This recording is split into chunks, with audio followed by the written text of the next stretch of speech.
कुंद पराहे धुंध सा जीवन, जिंदे 100 का जलना है। अपमानों का गरल पान कर, नित जीना नित मरना है। कल का क्यों रोते हो साथी, वर्तमान में जीना सीखो।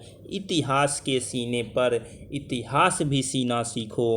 रोप दो अंगद पाँव वहाँ पर, जिसकी मन में ठानी है। खुददारी का खून नहीं, वह खून नहीं है पानी है, वह खून नहीं है पानी है। एक बार फिर से हम आपको GRG में स्वागत करते हैं। GRG में स्वागत करते हैं मेरे दोस्त, GRG में स्वागत करते हैं।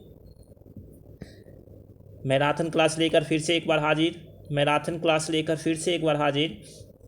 आज हम मैराथन देखेंगे 15 टॉपिक से लेके 15 से नेक्स्ट जितने किसके पेपर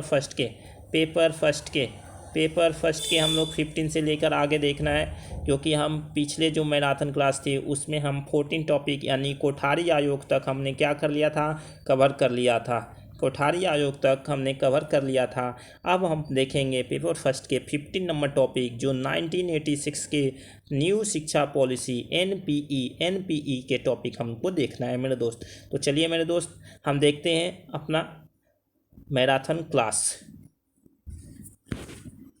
देखिए फर्स्ट क्वेश्चन आप लोग को दिख रहा होगा कि 1986 के समय प्रधानमंत्री कौन था। ठीक है मेरे दोस्त, 1986 के समय प्रधानमंत्री कौन था। टॉपिक आपको दिख गया होगा। टॉपिक क्या है, राष्ट्रीय शिक्षा नीति 1986। ठीक है मेरे दोस्त, क्वेश्चन बन रहा है कि 1986 के समय प्रधानमंत्री कौन था। तो उस समय राजीव गांधी प्रधानमंत्री थे। कौन थे, राजीव गांधी। थोड़ा सा हम डिस्कशन करेंगे। देखिए अब ये तो 1986 में डायरेक्ट आ नहीं गया होगा ये पॉलिसी, इसके लिए 1985 से क्या हुआ, काम चालू हो गया। ठीक है, इसमें राजीव गांधी जो उस समय प्रधानमंत्री के रूप में कार्य करते थे, तो उन्होंने एक जनता नामक पुस्तक, जनता के नाम पुस्तक से एक पुस्तक निकाली, जनता के नाम से के पुस्तक से एक पुस्तक निकाली जिसका नाम था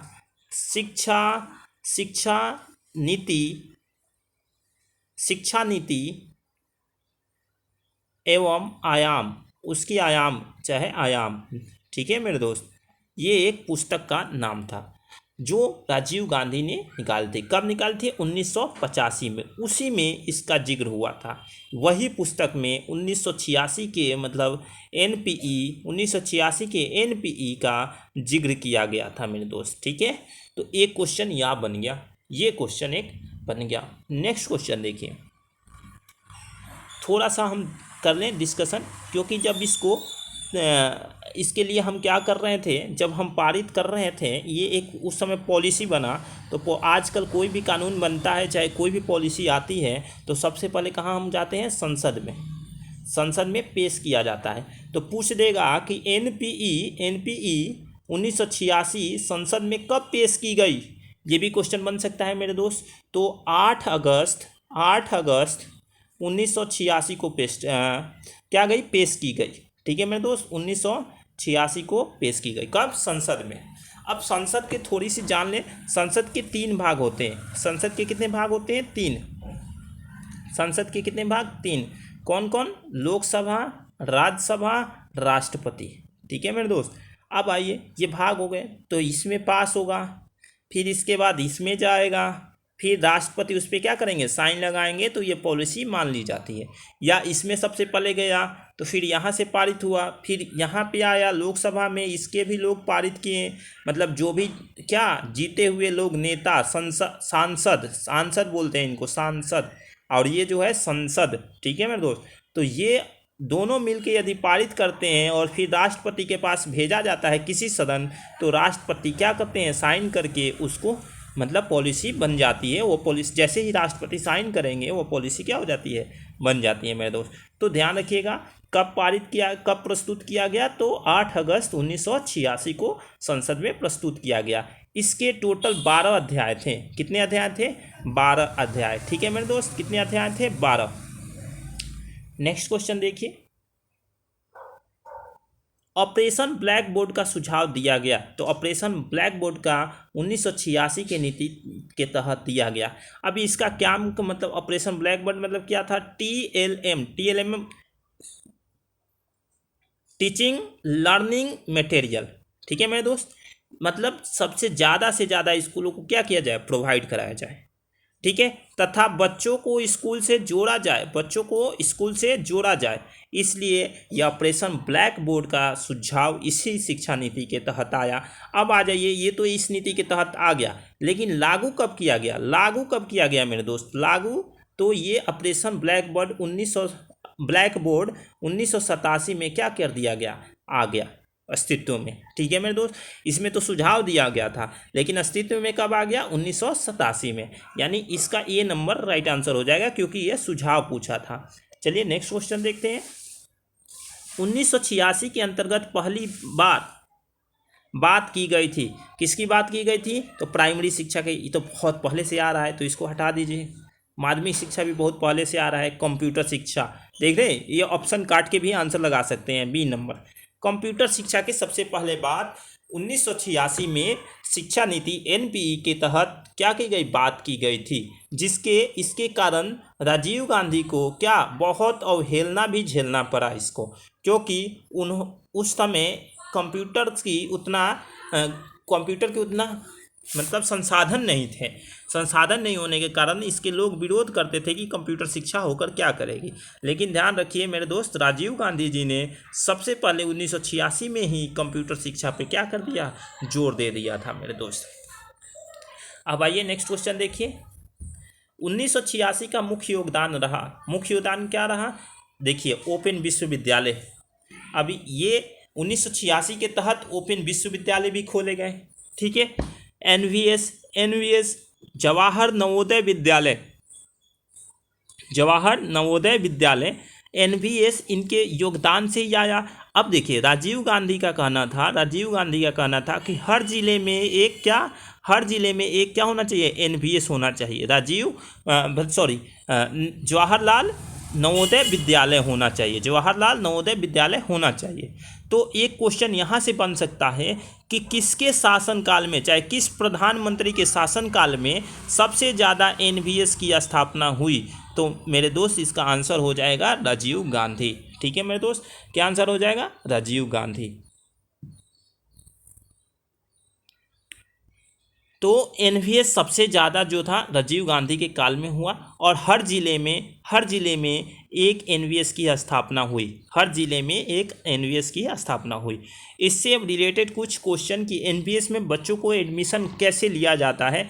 तो एक NCERT संस्था है, NCERT, जो हम लोग जानते हैं बहुत दिनों से इसके बुक हम लोग पढ़ के आगे निकल चुके हैं, ठीक है मेरे दोस्तों। NCERT एक संस्था है जो क्या करती है? इसके एग्ज़ाम करवाती है और यह प्रतिभाशाली बच्चों को क्या करती है? ढूंढती है, ठीक है, एग्ज़ाम लेकर। और उसी एग्ज़ाम के तहत NVS में क्या होता है?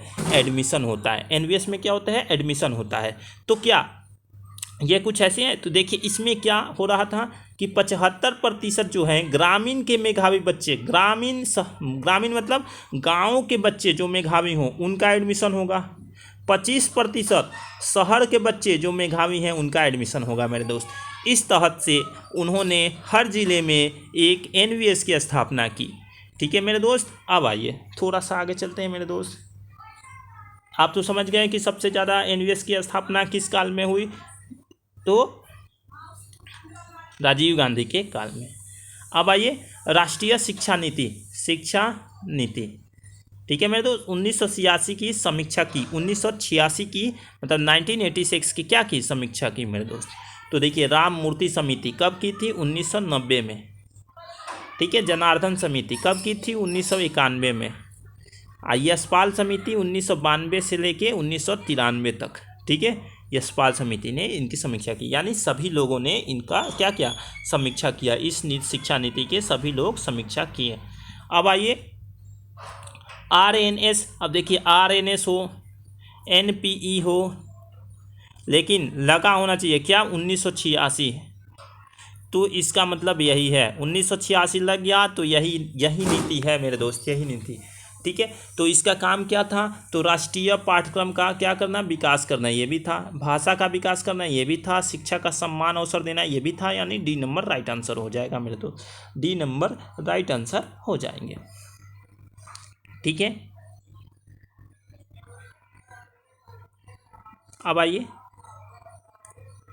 एनपीई 1986 के कक्षा 1 से 5 के जो मतलब कब तक, हाँ 1 से 5 तक के बच्चे को कब तक सुलभ, ये जो नीति आई थी तो 1 से 5 तक के बच्चे जो थे उनको कब तक सुलभ बनाने, मतलब सुलभ सबको 1 से 5 तक के बच्चे को एकदम सुलभ तरीका से यह पॉलिसी लागू हो जाए उस पर।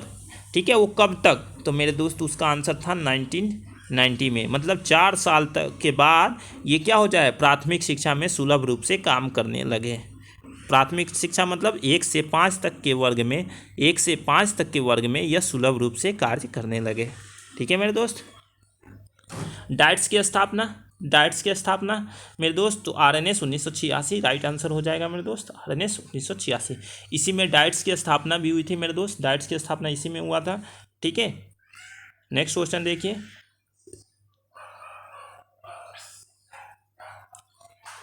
1986 का मुख्य घटक क्या था, मुख्य घटक था कि पर्यावरण के प्रति जागरूकता पैदा करना, ये भी था मेरे दोस्त, ये बहुत मस्ट इंपॉर्टेंट क्वेश्चन है। ठीक है, आरएनएस 1986 कितने खंड थे, 12 खंड थे। अब ये 12 खंड थे ना मेरे दोस्त, तो इसको बाद में खंडित क्या कर दिया गया, संशोधित कर दिया गया मेरे दोस्त। और संशोधित करने के बाद 1992 में इसको संशोधित शिक्षा नीति के नाम से भी जानने लगे। ध्यान रखिएगा मेरे दोस्त, 1992 में इसको क्या कर दिया गया, संशोधित शिक्षा नीति के नाम से भी जाने लगा मेरे दोस्त। अब आज ये थोड़ा सा हम देखेंगे, क्या देखेंगे कि इसकी विशेषता क्या थी मेरे दोस्त। तो देखिए इसकी विशेषता थी 10 + 2 + 3, याद रखिएगा मेरे दोस्त, मतलब 10वीं इतना, फिर 2 12वीं, और फिर ये 3 डिग्री के लिए। ठीक है मेरे दोस्त, अब आइए फिर 10 + 2 का जो था मेरे दोस्त, 10 + 2 का क्या था, व्यवसायीकरण का शिक्षा होना चाहिए था। इन्होंने ये अपने पॉलिसी में बताया कि व्यवसायीकरण का होना चाहिए शिक्षा वहाँ पे। फिर ये रोजगार के लिए भी चर्चा किए मेरे दोस्त। ठीक है, बाल केंद्रित शिक्षा पर भी चर्चा किए थे, चर्चा किए थे। समावेशी शिक्षा इसी में लागू हुआ था, इसी पूछ देगा कि समावेशी शिक्षा।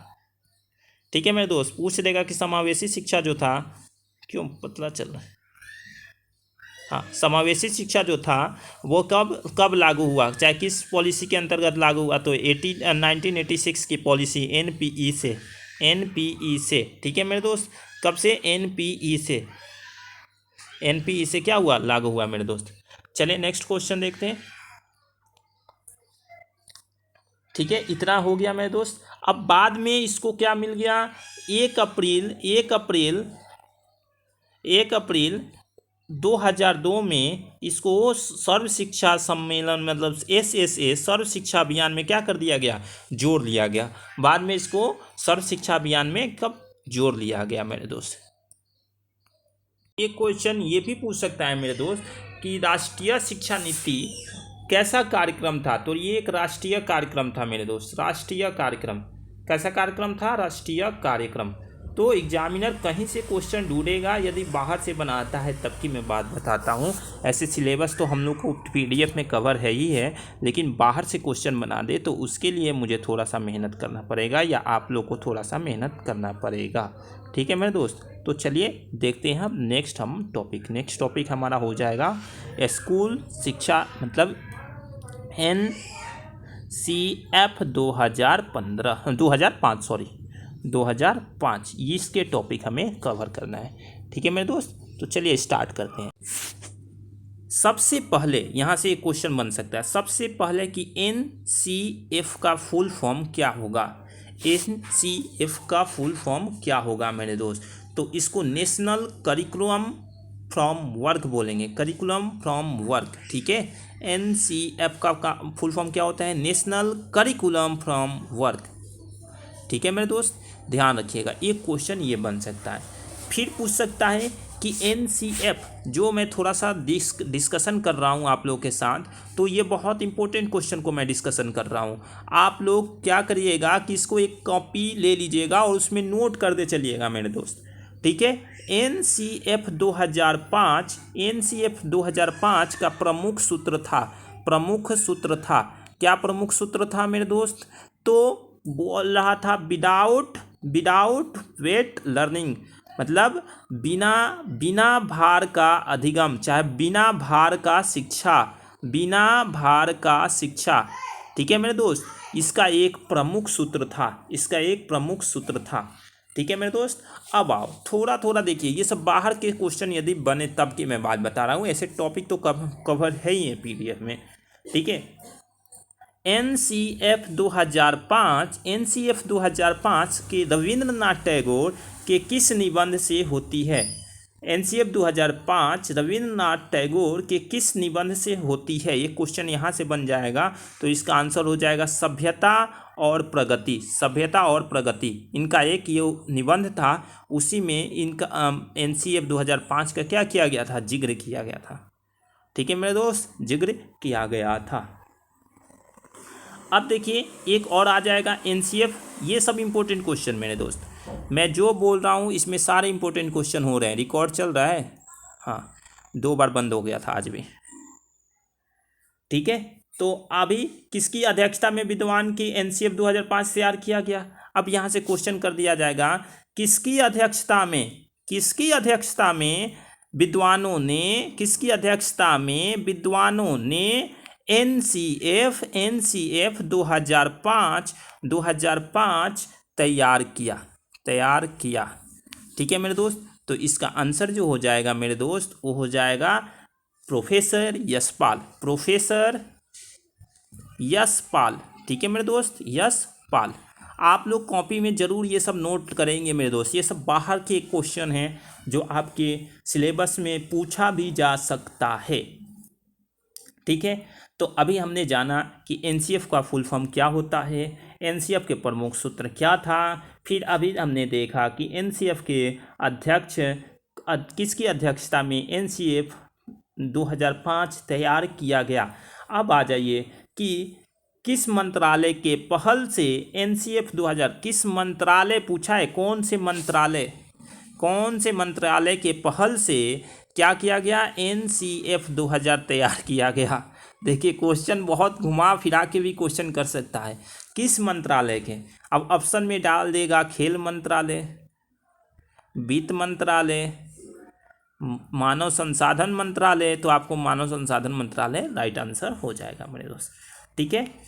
ये क्लियर हो गई। एक और क्वेश्चन आप देख लीजिए मेरे दोस्त, इससे जो बाहर के क्वेश्चन बन रहे हैं, मैं पेपर से पहले ये सब क्वेश्चन आपको मतलब थोड़ा सा हिंट करने जा रहा हूँ आप लोगों के साथ, लेकिन आप लोग मेरे वीडियो को शेयर और लाइक ज़रूर करें मेरे दोस्त। आप लोगों के साथ मैं इतना मेहनत करता हूँ, आप लोग मेरे मेहनत को नहीं समझते हो।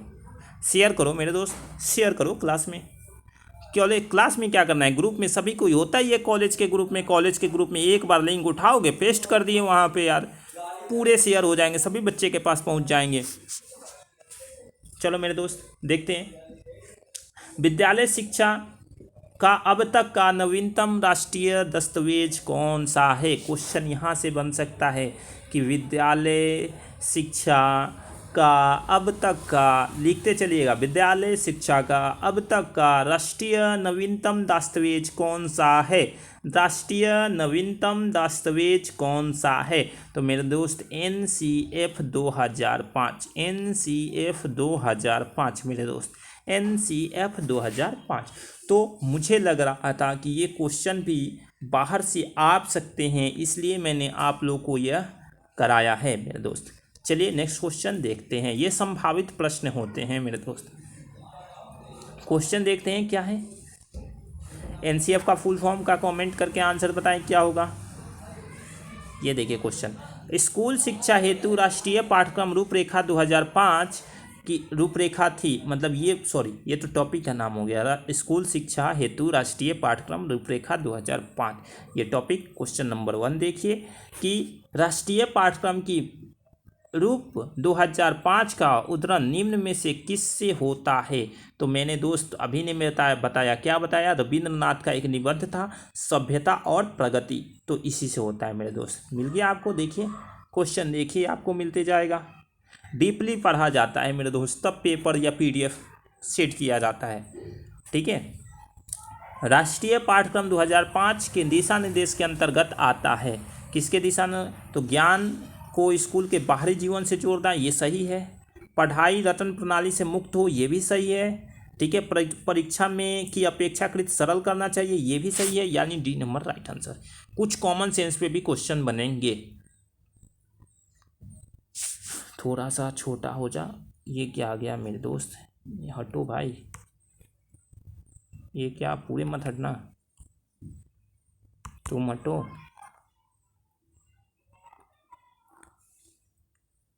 पूरी हट गया।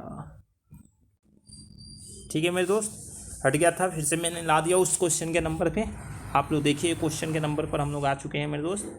कह रहा है कि राष्ट्रीय पाठ्यक्रम की रूपरेखा 2005 मार्गदर्शन के सिद्धांत का विषय का सत्य कथन कौन सा है? तो सत्य कथन पूछ रहा है मेरे दोस्त। क्या पूछा है? सत्य कथन। तो देखिए, पाठ्य चर्चा पाठ्य पुस्तक केंद्रित होना चाहिए, ये तो गलत है, पाठ्य पुस्तक केंद्रित नहीं होना चाहिए। अधिगम प्रक्रिया के अंतर्गत न समझ आने वाली अवधारणाओं को रखना चाहिए, गलत। जब नहीं समझ में आ रहे तो उसके अवधारणा को रखने से क्या मतलब? स्कूल में प्रदत्त ज्ञान की बाहरी जीवन से जोड़ना चाहिए, right answer C number right answer. ठीक है मेरे दोस्त, बाहरी ज्ञान से जरूर जोड़ना चाहिए। एनसीएफ 2005 के अनुसार सीखना एक क्या है?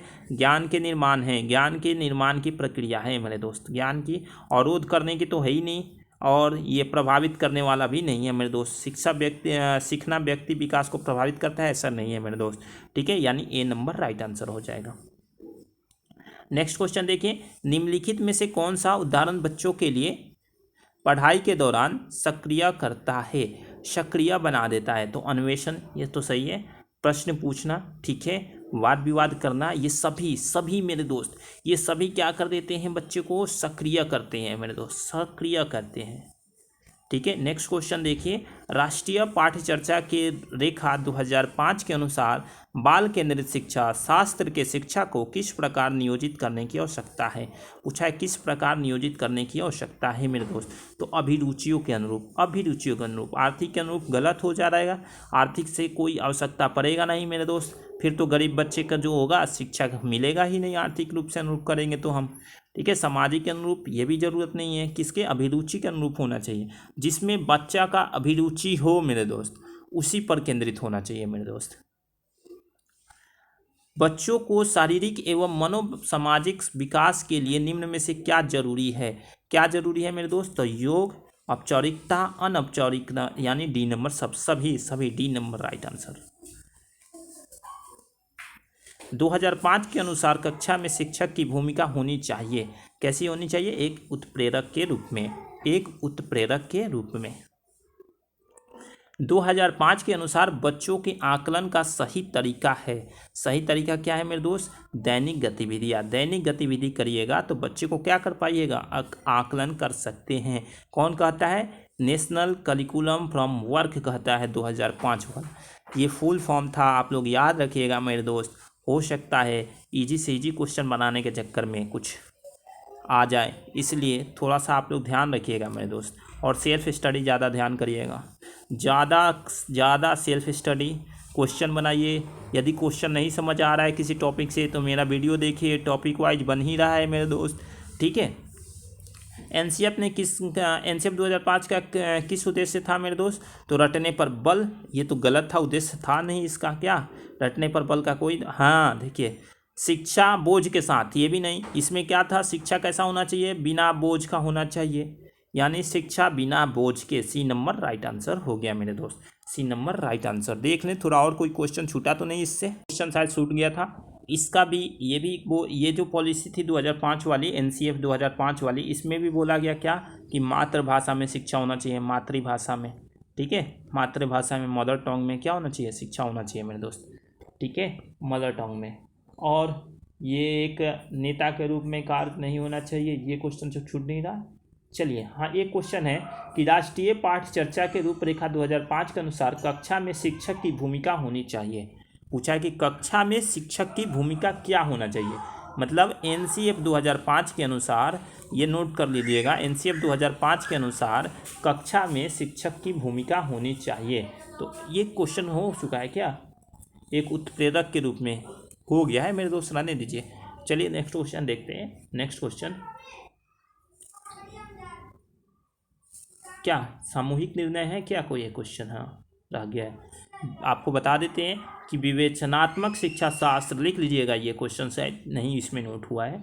विवेचनात्मक शिक्षा शास्त्र खुले विमर्श एवं विविध दृष्टिकोण के माध्यम से प्रक्रिया में सरल बनाता है। तो कौन, सामूहिक निर्णय। कौन बनाता है, सामूहिक निर्णय। क्वेश्चन एक बार फिर से मैं बोल दे रहा हूँ, विवेचनात्मक शिक्षा शास्त्र खुले विमर्श एवं विविध दृष्टिकोण के माध्यम से डैश की प्रक्रिया का सरल बनाता है। तो इसका आंसर हो जाएगा सामूहिक निर्णय। ठीक है मेरे दोस्त, अब हम क्वेश्चन देखेंगे। क्या क्वेश्चन देखेंगे मेरे दोस्त कि टॉपिक नंबर कितना हो गया, 15, 16, 17 होगा, ये 17 नंबर टॉपिक होगा। ठीक है मेरे दोस्त, पूर्व पाठक्रम एवं प्राथमिक शिक्षा मेरे दोस्त। ठीक है, चलिए ये क्वेश्चन देखें हम लोग।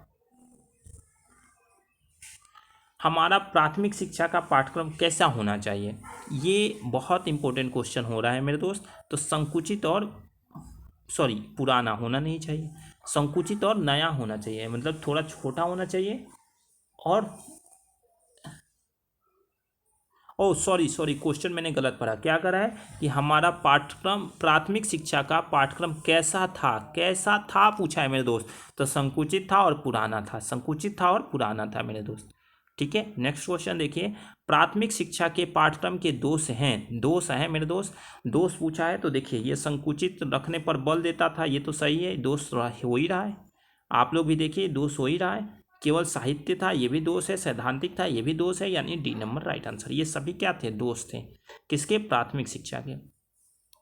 किस सम्मेलन में एशिया के प्रतिनिधित्व शामिल थे, प्राथमिक शिक्षा के किस सम्मेलन में एशिया के प्रतिनिधित्व शामिल थे। तो देखिए, एक 1960 में क्या हुआ था, प्राथमिक शिक्षा सम्मेलन हुआ था, उसमें एशिया के प्रतिनिधि भी क्या किए थे, शामिल थे मेरे दोस्त। क्या थे, शामिल थे। कहाँ पे, प्राथमिक शिक्षा सम्मेलन में। ठीक है मेरे दोस्त, ये क्लियर हो गई। नेक्स्ट क्वेश्चन देखिए, प्राचीन काल में पाठ्यक्रम के शामिल नहीं था।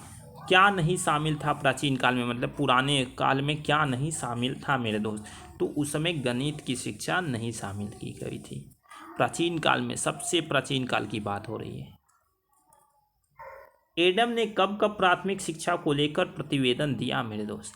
ये बहुत इंपॉर्टेंट क्वेश्चन है। एडम हमने आगे पढ़ भी चुके हैं, एडम का प्रतिवेदन, लेकिन इसमें है कि प्राथमिक शिक्षा को लेकर कब प्रतिवेदन दिए हैं, प्राथमिक शिक्षा को लेकर।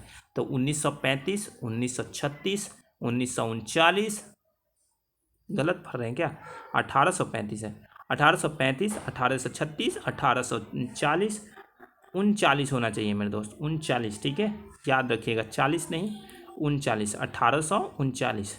ठीक है, यानी ये सभी तीनों जगह 1935, 36 और 39।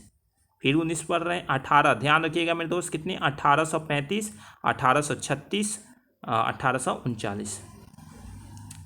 निम्न में से कौन से प्राथमिक शिक्षा के सुधार के लिए कार्य किए। कौन कौन लोग जो थे प्राथमिक शिक्षा, देखिए घुमा फिर आगे क्वेश्चन करेगा कि कौन कौन। तो ईसाई मिशनरियों ने कि ये तो किए ही थे, एडम्स, हार्टग में। तो ये ध्यान रखिएगा, ये हार्टग का जो समिति था ना, बहुत ख़राब था मेरे दोस्त, बहुत ख़राब।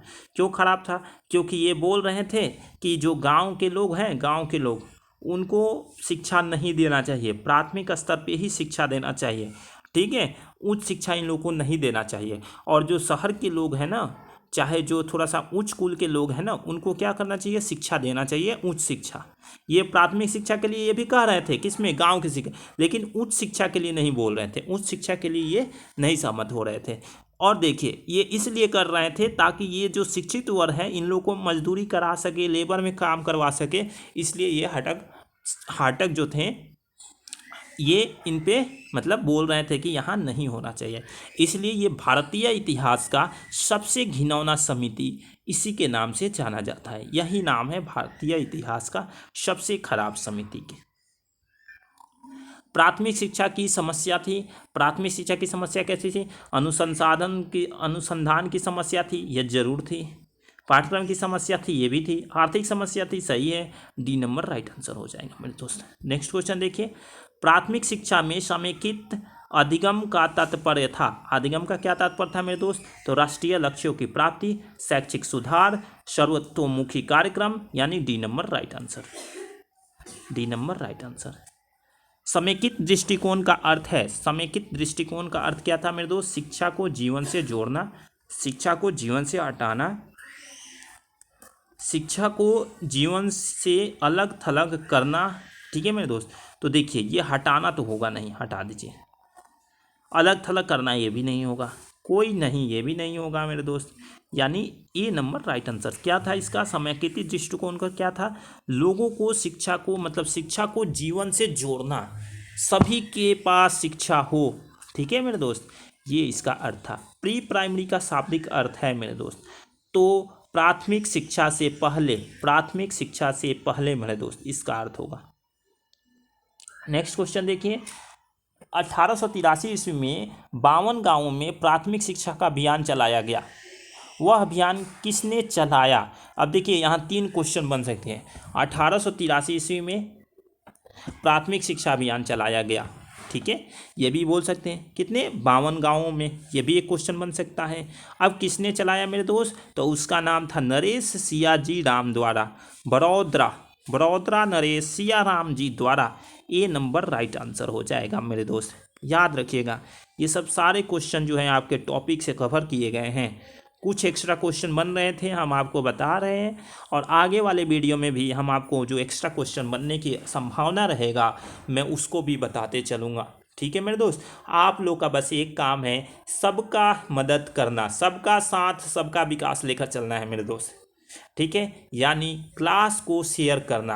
आपका दोस्त लौट के आ गया है, थोड़ी सी हेल्थ इशू हो गई थी, हेल्थ इशू होने के कारण मैं 2-3 दिनों से वीडियो नहीं डाल रहा था मेरे दोस्त, लेकिन आप लोग का प्यार हमें फिर से ला दिया है मेरे दोस्त यूट्यूब पर। ठीक है मेरे दोस्त, तो आप लोग क्लास को शेयर ज़रूर करें, सब्सक्राइब ज़रूर करें, हर कॉलेज के ग्रुप में वीडियो ज़रूर प्रोवाइड कराएं, और बोलें कि थोड़ा चैनल को ये सब्सक्राइब कर लो। ठीक है मेरे दोस्त, आप लोग क्या है, दोस्त हो, तो दोस्त का फर्ज भी निभाना पड़ेगा। चलिए नेक्स्ट क्वेश्चन देखिए, प्राथमिक शिक्षा की अनिवार्यता के लिए प्रयास का नाम से जाना जाता है, तो किसके? तो देखिए वहाँ कौन थे? बड़ौदरा नरेश के प्रयास तो होगा नहीं, क्योंकि वो क्या थे, उन्होंने 52 गाँवों में क्या किया था? शिक्षा का 52 गाँवों में प्राथमिक शिक्षा अभियान चलाया था। अब यहाँ कह रहा है क्वेश्चन कि प्राथमिक शिक्षा की अनिवार्यता के लिए प्रयास के नाम से जाना जाता है। कौन प्रयास किए थे? तो इसमें गोखले प्रयास भी की, गोखले ने भी प्रयास किए थे, बड़ौदरा नरेश के भी प्रयास थे, विट्ठल भाई पटेल के भी प्रयास थे, यानी डी नंबर राइट आंसर हो रहा है मेरे दोस्त, D number right answer. Pre primary के 2 भागों में बांटा गया था, वह 2 भाग कौन कौन थे?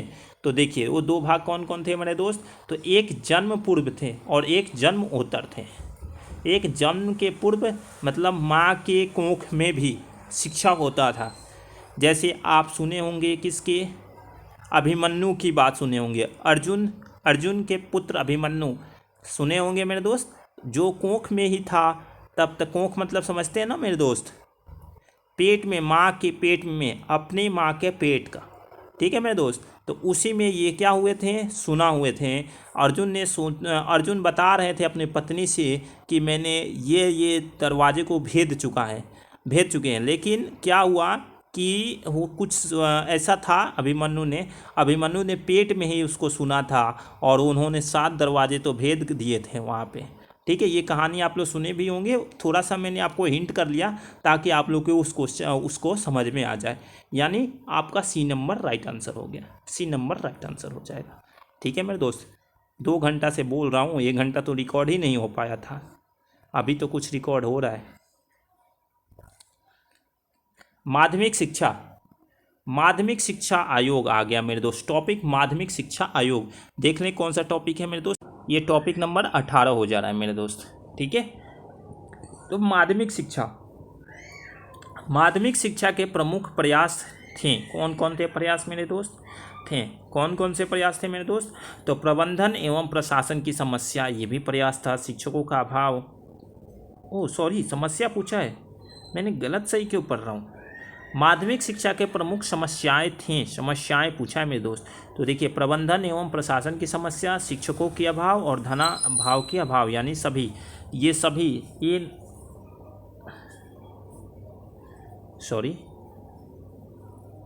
इसका आंसर गलत टाइप हो गया लग रहा है, इसका आंसर डी होगा। क्यों? क्योंकि देखिए यहाँ इसका आंसर सभी हो जाएगा। माध्यमिक शिक्षा के प्रमुख शिक्षा थे, तो प्रबंधन एवं प्रशासन की समस्याएं भी थी, शिक्षक के अभाव भी थे, धनाभाव और धनार्जन भी, जो धन का अभाव था वो भी था मेरे दोस्त, और बालक के सर्वांगीण विकास का भी समस्या हुआ करता था, यानी डी नंबर राइट आंसर हो जाएगा। All India board of secondary education निम्न में से है। All India board of secondary education निम्न में से है। इसमें पूछा है क्वेश्चन, क्या पूछा है मेरे दोस्त। तो देखिए, कह रहा है कि अखिल भारतीय शैक्षिक परिषद, गलत, क्योंकि सेकेंडरी लगा हुआ है। सेकेंडरी का अर्थ क्या होता है? माध्यमिक। तो देखिए, अखिल भारतीय माध्यमिक शिक्षा परिषद, यानी बी नंबर राइट आंसर हो जा रहा है मेरे दोस्त, बी नंबर राइट आंसर हो जा रहा है। 3 लैंग्वेज फार्मूला सम्मिलित है। देखिए, 3 लैंग्वेज फार्मूला बहुत इंपॉर्टेंट, ये 3 लैंग्वेज बहुत कोठारी आयोग ने भी बताया था, ठीक है मेरे दोस्त। कोठारी आयोग, पीछे से बहुत आयोग जो हैं, इन्होंने इसका सिफारिश करते आ रहे हैं मेरे दोस्त, तो वो हमें जानना जरूरी है कि क्या है। तो देखिए, हिंदी क्षेत्रों के लिए जो जिनकी हिंदी राष्ट्रीय भाषा हो, चाहे जो राष्ट्रीय भाषा, जिनकी राष्ट्रीय भाषा हिंदी हो, तो ये तो एक सम्मिलित है। राष्ट्रीय भाषा के रूप में हिंदी न मतलब नहीं, ठीक है, 9 लिख दिया है। न ली हो तो दूसरे भाषा में संस्कृत लेना होगा, ये एक था मेरे दोस्त। फिर संस्कृत या अन्य भारतीय भाषा न ली हो तो पश्चात ले सकता है, तत्पश्चात नहीं, पश्चात की कोई भाषा जैसे अंग्रेजी ले सकता है। इस तरह से मेरे दोस्त ये 3 लैंग्वेज फार्मूला सम्मिलित था। तो इसमें 3 जगह सुधार कर लेना है। सबसे पहले ये 9 ली थी, ये क्वेश्चन बनेगा, यहाँ भी 9 ली थी क्वेश्चन बनेगा, यानी डी नंबर राइट आंसर, ठीक है मेरे दोस्त, डी नंबर राइट आंसर। माध्यमिक शिक्षा में कौन कौन अपना दायित्व निभाता है? माध्यमिक शिक्षा में कौन कौन अपना दायित्व निभाता है मेरे दोस्त? तो केंद्रीय सरकार, राज्य सरकार, दोनों में से कोई नहीं, यानी गलत हो गया, दोनों, डी नंबर राइट आंसर। केंद्रीय, यहाँ ऑप्शन होना चाहिए ए और बी, ठीक है, ए और बी। तो आप ध्यान रखिएगा, केंद्रीय सरकार भी और राज्य सरकार भी अपना अपना दायित्व निभाते हैं। कुछ ऐसे डिस्ट्रीब्यूट भी होते हैं पैसे, 60% देता है शायद सेंट्रल गवर्नमेंट और 40% स्टेट गवर्नमेंट, शायद ऐसे पैसा का भी दायित्व बंटवारा भी होता है, ठीक है मेरे दोस्त, या 40% केंद्रीय और 60% ये, ऐसे ही होगा कुछ। आप लोग कमेंट सेक्शन करेंगे पता करके इसका आंसर। दोहरी प्रशासन के नाम से जाना जाता है, किसको जाना जाएगा मेरे दोस्त? किसको जाना जाएगा? माध्यमिक शिक्षा आयोग को। किसको जाना जाता है दोहरी प्रशासन के नाम से? तो माध्यमिक शिक्षा आयोग से, ठीक है मेरे दोस्त। अब चलते हैं हम, थोड़ा सा टॉपिक बढ़ेगा, इतना ही क्वेश्चन बन पाया था इसका, और कोई क्वेश्चन एक्स्ट्रा नहीं बन पा रहा था माध्यमिक शिक्षा से, तो आप लोग देखेंगे। अब कुछ नीचे वाले टॉपिक जो होंगे उसमें ज़्यादा क्वेश्चन नहीं बन पाएंगे, ठीक है। तो चलिए नेक्स्ट क्वेश्चन देखिए। उच्च शिक्षा आ गया, अब टॉपिक क्या आ गया? उच्च शिक्षा। भारतीय में विभिन्न स्तरों पर शिक्षा का उद्देश्य निश्चित करने का सर्वप्रथम किसने, भारतीयों में विभिन्न स्तरों पर शिक्षा के उद्देश्य निश्चित करने का सर्वप्रथम किसने, मतलब उपाय सर्वप्रथम किसने दिया था? उपाय सर्वप्रथम किसने दिया था?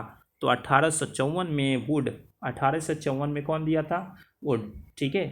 कार्य यहाँ होगा या उपाय हो जाएगा, ठीक है मेरे दोस्त, कुछ क्वेश्चन छूट जाते हैं टाइप करने में, कार्य या उपाय। नेक्स्ट क्वेश्चन देखिए। उच्च शिक्षा के सुधार हेतु आयोग हैं। उच्च शिक्षा के सुधार हेतु आयोग कौन कौन थे? अब देखिए, उच्च शिक्षा का पूछा है मेरे दोस्त, तो देखिए कोठारी आयोग भी उच्च शिक्षा के थे, सर्जेंट आयोग भी और मुदालिया आयोग भी, और विश्वविद्यालय एक आ जाए आपको प्राथमिक शिक्षा का कोई दे दे, जैसे प्राथमिक शिक्षा आयोग, ऐसे करके, तो आपको कंफ्यूज कर देगा, यहाँ से एग्जामिनर आपको कंफ्यूज करेगा। ठीक है, तो आप क्या करिएगा, ज़्यादा से ज़्यादा एक्टिव रहिएगा मेरे दोस्त, ज़्यादा से ज़्यादा क्वेश्चन पढ़ने की कोशिश करिएगा। जैसे मैंने 1-2 क्वेश्चन गलत भी पढ़ दिया तेज़ी में, तो इसलिए आप लोग क्या करेंगे, थोड़ा सा धीरे पढ़ेंगे लेकिन क्वेश्चन जरूर पढ़ेंगे मेरे दोस्त, और क्वेश्चन पढ़ के आंसर निकाल सकते हैं। विश्वविद्यालय संप्रभुता के सिद्धांत किसने दिया?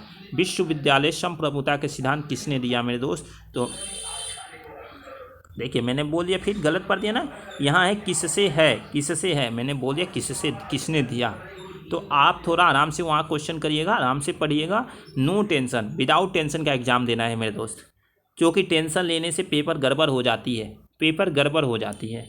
प्रवेश से, कार्य से, अनुसंधान से, सभी से, यानी डी नंबर राइट आंसर हो जाएगा। विश्वविद्यालय आयोग ने प्रभुसत्ता में कितने क्षेत्र बताएं? विश्वविद्यालय आयोग ने प्रभुसत्ता में 3 क्षेत्र बताएं। कितने क्षेत्र बताएं? 3। कितने बताएं मेरे दोस्त? 3। ठीक है, नेक्स्ट क्वेश्चन देखिए। मैं संप्रभुता नहीं चाहता कि जैसा वह कही जाते हैं, यदि सत्य कहा जाए तो जूते पहनने वाला भी जानता है कि वह कहाँ काट रहा है। यह कथन किसका है मेरे दोस्त? यह कथन आप जानते होंगे डॉक्टर लक्ष्मी स्वामी मुदालियर, जो मतलब माध्यमिक शिक्षा आयोग के क्या भी थे, अध्यक्ष भी थे, मुदालियर आयोग भी उसको बोला जाता है मेरे दोस्त। कमेंट सेक्शन में बताएं मुदालियर आयोग का गठन का टाइम क्या था, टाइम बताएं। हमारे देश में उच्च शिक्षा प्राप्त करने वाले का अनुपात है मेरे दोस्तों, उच्च शिक्षा प्राप्त करने वाला का अनुपात क्या होना चाहिए? तो 1:40 है मेरे दोस्त, 1:40। ठीक है, नेक्स्ट क्वेश्चन देखिए। उच्च शिक्षा के दोषपूर्ण का भाव है, निम्न में से कौन से दोषपूर्ण का भाव है? तो अनुशासनहीनता, असंतोषजनक परीक्षा प्रणाली, दोषपूर्ण पाठ्यक्रम, डी नंबर राइट आंसर मेरे दोस्त, डी नंबर राइट आंसर।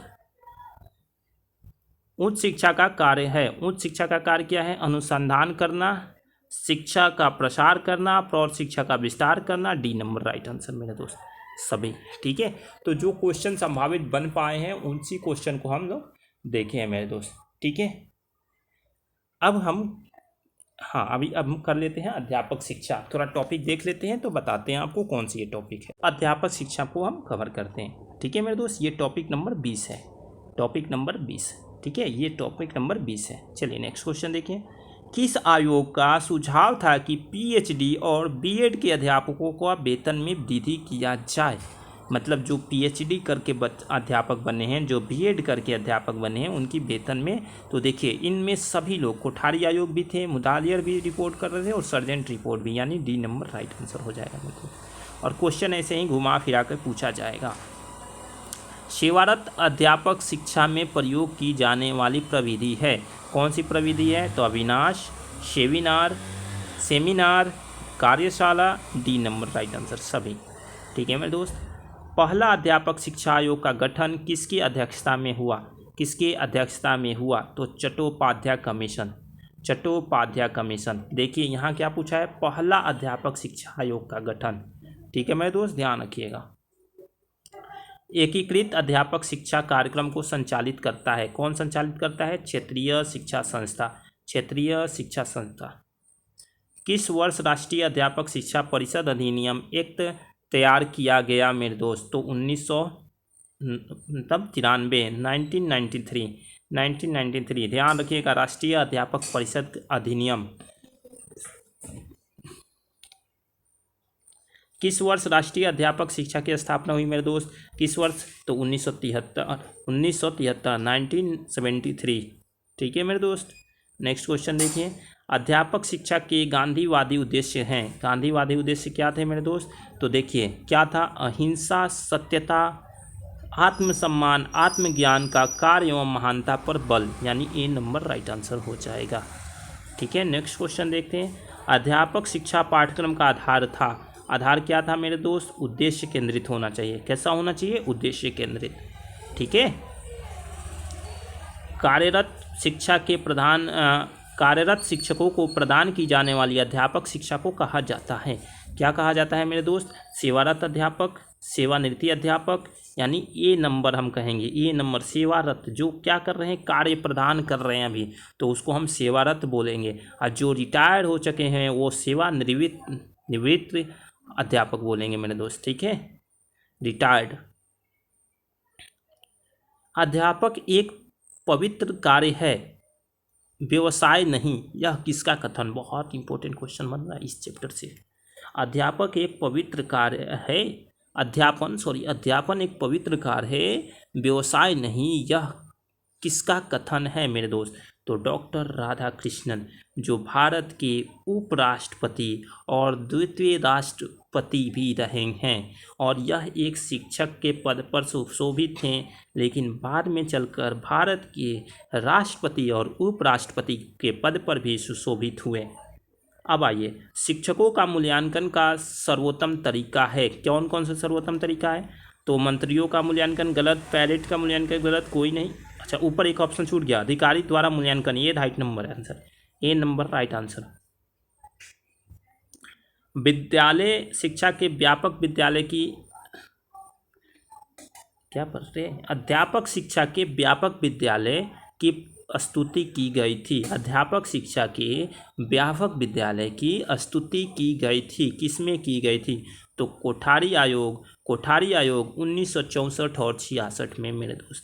अध्यापक शिक्षा की राष्ट्रीयकरण हुआ था मेरे दोस्त, तो राष्ट्रीयकरण कब हुआ था? 1985 में, ठीक है मेरे दोस्त, 1985 में। अध्यापकों को प्रतिबंध होना चाहिए, किसके प्रति प्रतिबंध होना चाहिए मेरे दोस्त? तो विद्यार्थी और पर्यावरण के प्रति गलत, विद्यार्थी एवं समाज के प्रति, विद्यार्थी एवं समाज के प्रति।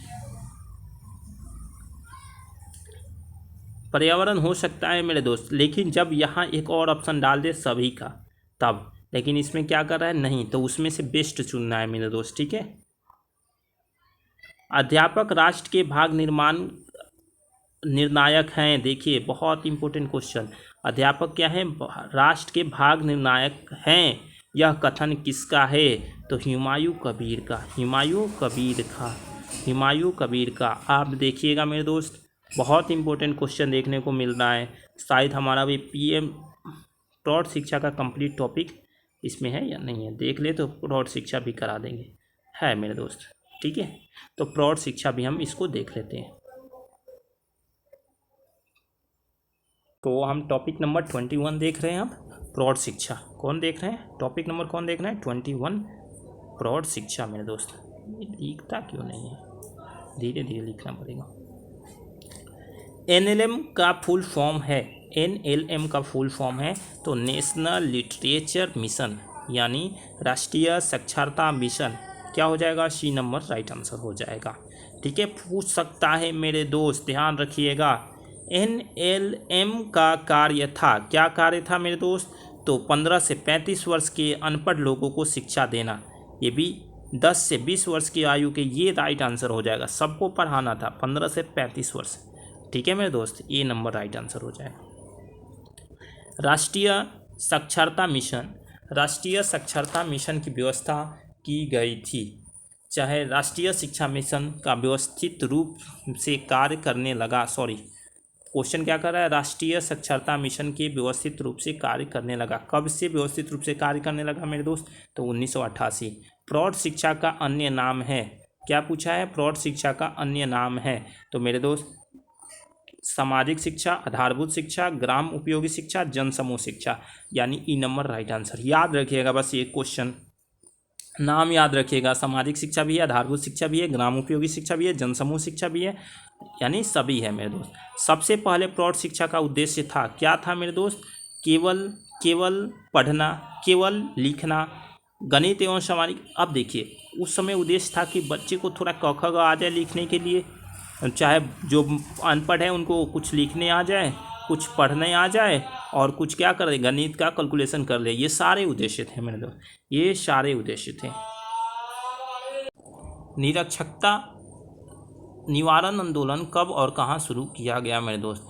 तो ये सबसे पहले 1919 में पंजाब में किया गया था। कब किया गया था? 1919 में पंजाब में। राष्ट्रीय रात्रि पर पाठशाला, देखिए रात्रि पर पाठशाला जुड़ी हुई है, रात्रि पाठशाला होगा मेरे दोस्त, यहाँ गलत हो गया है, पर रात्रि पाठशाला किससे जुड़ी हुई है मेरे दोस्त? तो प्रौढ़ शिक्षा से। किससे जुड़ी हुई है? प्रौढ़ शिक्षा से। ठीक है। 1939 में कहाँ प्रौढ़ शिक्षा परिषद की स्थापना हुई? तो 1939 में पूछा है मेरे दोस्त, तो इसका आंसर हो जाएगा मुंबई में। कहाँ हुई थी? मुंबई में। 9 नंबर क्वेश्चन है, सन 1947 में कुल एडल्ट विद्यालयों की संख्या, मतलब प्रौढ़ शिक्षा विद्यालयों की संख्या इतनी किस राज्य में थी मेरे दोस्त? तो उत्तर प्रदेश। देखिए सब राज्य का दिया था, लेकिन मैंने उत्तर प्रदेश से चुना है क्योंकि हमारा यूनिवर्सिटी जो है उत्तर प्रदेश में है, तो शायद इससे भी क्वेश्चन बन सकता है, इसलिए ये क्वेश्चन को इसमें ऐड किया गया है। तो चलिए मेरे दोस्त, कल हम मिलेंगे, आपको दूरस्थ शिक्षा को लेकर आएंगे। नेक्स्ट टॉपिक हमारा जो होगा 21 से। ठीक है मेरे दोस्त, 21 देख लेंगे मेरे दोस्त, कौन सा है? Adult education. 21 एडल्ट एजुकेशन है ना। एक मिनट दोस्त, कल हम देखेंगे 22। ठीक है मेरे दोस्त, क्या देखेंगे? 22 से देखेंगे टॉपिक, और 22 के से लेकर पूरा टॉपिक हम कवर करेंगे 31 तक। तो कल हमारा पेपर फर्स्ट का मैराथन क्या हो जाएगा? कंप्लीट हो जाएगा मेरे दोस्त। आप लोग से एक ही चीज़ मैं बोलूँगा कि आप लोग मेरे क्लास को शेयर करें, सब्सक्राइब करें और लाइक करें।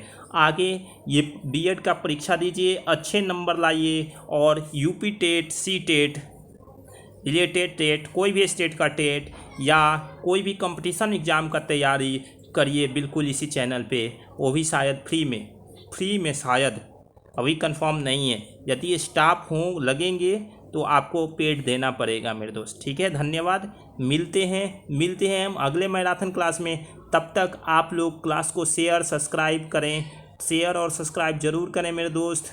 धन्यवाद।